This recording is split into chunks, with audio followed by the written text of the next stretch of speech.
This video is part of the Life is for Living series. This is John Shackleton. I'm here at the National Masters Championships in Wellington, National Masters Swimming Championships, and I'm with a good friend of mine, Barry Young. Welcome, Barry. Thanks, John. You've been swimming particularly well at the moment. You've just taken 2 New Zealand records. Yes, that's right. In the 1500 and the 800 freestyle. That's right. Wonderful. And you're going for a world record in the next couple of events. What have you got coming up? It's the 100 metres fly in the 70 to 74 age group is just after lunch, so that's the big one for me. 70 years old this man is. 70 years old. And tell us about your training, Barry. What do you do for training? I train every day, 7 days a week. Some days are easier than others, but basically the 5 weekdays are 3K sessions at 5:30 every morning. 5:30 every morning? Yeah, with a triathlon group. Some of them are oldies, some of them are masters, but most of them are youngsters. Yeah, I've trained with the same group, and it's swimming like with the 15, 20-year-olds, which is a little bit annoying, but there you go. So tell us, what are the events? What's the next event you've got coming up? The 100 fly, just after lunch. And the world record for that event is? 1:19. 1:19 in your age group. That's the 70 to 75-year-olds. That's right. 1:19, 1 minute 19 for 100 metres butterfly, which I think you'll probably agree for most of you was particularly difficult, if not impossible. 1:19. And what's your best time currently? I've gone under that push-off in a 25-metre pool. In training?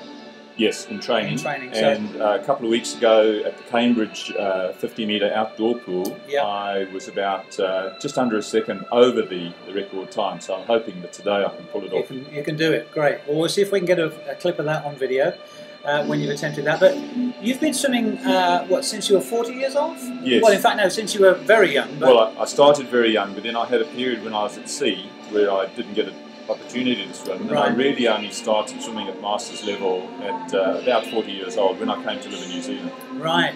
And so would you say what would your average number of sessions be per week from the age of 40 through to 70? At first I swam sort of 1 or 2 sessions a week, okay. And then I found that it improved my fitness so much that I increased it to 3 and then 4 and then sort of 5 days a week when my family were young. Yeah. But since my children have all gone off and done their own thing, I can put and you've got grandchildren? Yes, we've got grandchildren now. Yeah. So you've put some more time in and you do yes. 5 sessions a week. Sometimes, I believe we were talking earlier, sometimes you do 2 sessions a day? Yes, I swim in the sea in the afternoons after my morning session. So that's not a sprint session? That's no, very much just to relax, maybe a bit of stroke work. Okay. And how does it affect your everyday life, would you say? How does your swimming affect your... At the age of 70, most people of 70, they're not running around like you are. You know, I almost feel that I have to keep swimming in order to maintain my levels of fitness and the enjoyment, just the things that I can do at my age. Right. I have to swim vigorously on a regular basis, and for me that means once a day. Fantastic, that's marvellous. Your son is your coach these days? Yes, that's right. Which James. is an amazing turnaround. Yes. Did you coach him at one point? Not really, no. He's always belonged to a club, right. So he's always had the club coach, but we've always been sort of hovering in the background, and we've done a lot of things together with swimming, and both of my boys have carried it on. Brilliant, yes. Now, one thing that amazes me is that at 70 you're still doing what you're doing, and I hope to be doing that at 70, 80, 90 as well. And a number of the people that are watching this are going to be sort of baby boomers and seniors. What do you notice as you're getting older about training and about keeping fit? What are your thoughts about it? I think it becomes more important. If you asked a young sort of 5-year-old how much time he spends every day looking after his body and keeping fit, he'd think it was a crazy question.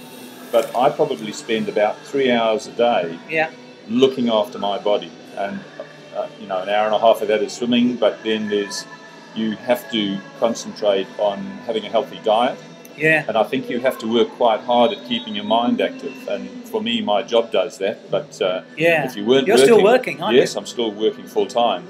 That's fantastic. And how long do you want to do that? For as long as they'll have me. I really enjoy it. Tell us what you do.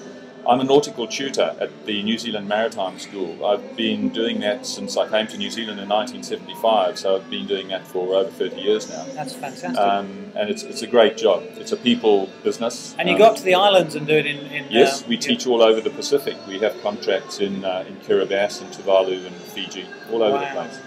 So you're a very active person, and it would be very easy for people to say that you're fortunate because you're active or you're gifted as a swimmer. What's your thoughts on that? No, definitely not. That's absolutely not true. If you want to be active tomorrow, then you have to do some hard physical training today. So it's the two go hand in hand. It's nothing to do with who your father was or your genes or anything else. I'm convinced that you just have to knuckle down. And if, as I say, if you want to climb a mountain tomorrow, then you'd better start training to climb a mountain today. And what would you say to people that turn around and say, well, you know, I just don't have the time to train, or I don't have the time to do it? What would your thoughts be about that? I've tried different times of the day. Sometimes I've tried at lunchtime, trained at lunchtime. Sometimes I've trained in the evening after work, and I found that particularly difficult because you don't feel like pressing yourself hard once you've done a full day's work. No, that's right. So I prefer training in the early morning, but you just have to find a time that suits you. Yes. Yeah. And you particularly like training these days in the mornings because...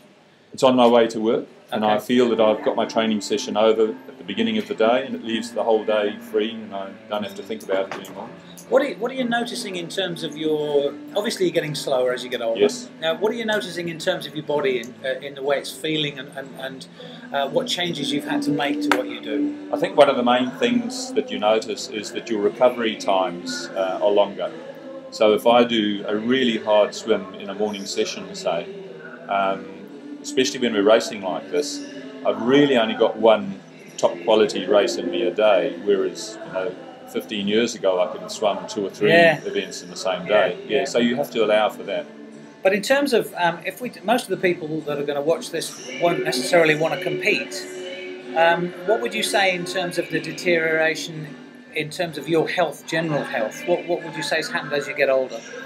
Is it deteriorating, or do you still feel as strong and powerful? No, I think you feel more fragile as you get older. You have setbacks more often. Most of us at this sort of age, I'm taking antibiotics permanently for an infection that won't go away. So you do pick up problems as you get older, but that doesn't stop you from your exercising, your swimming. You just have to manage whatever comes along. Yeah. But you definitely accept that as you get older, your body is deteriorating.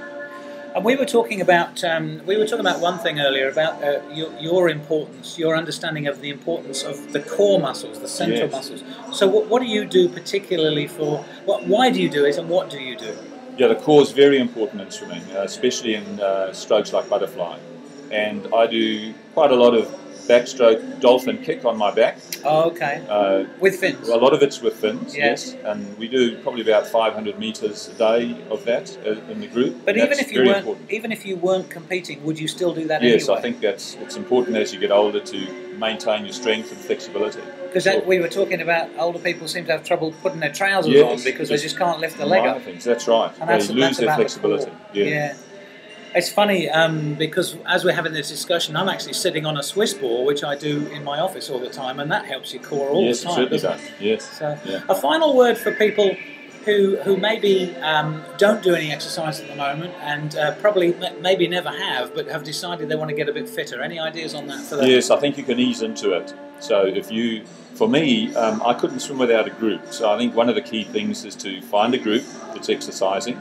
Any master swimming club, the lanes are graded across the pool, so you just join into a lane and just take it from there. Yeah. Swim regularly, and you will find that your fitness levels will improve, and your flexibility and your general health will improve. Fantastic. Well, listen, we're at Wellington at the National Masters Championships. Barry's going to be going to swim in a couple of hours for that 100 fly. I'll see if I can get it on video for you and stick it at the end of this this presentation.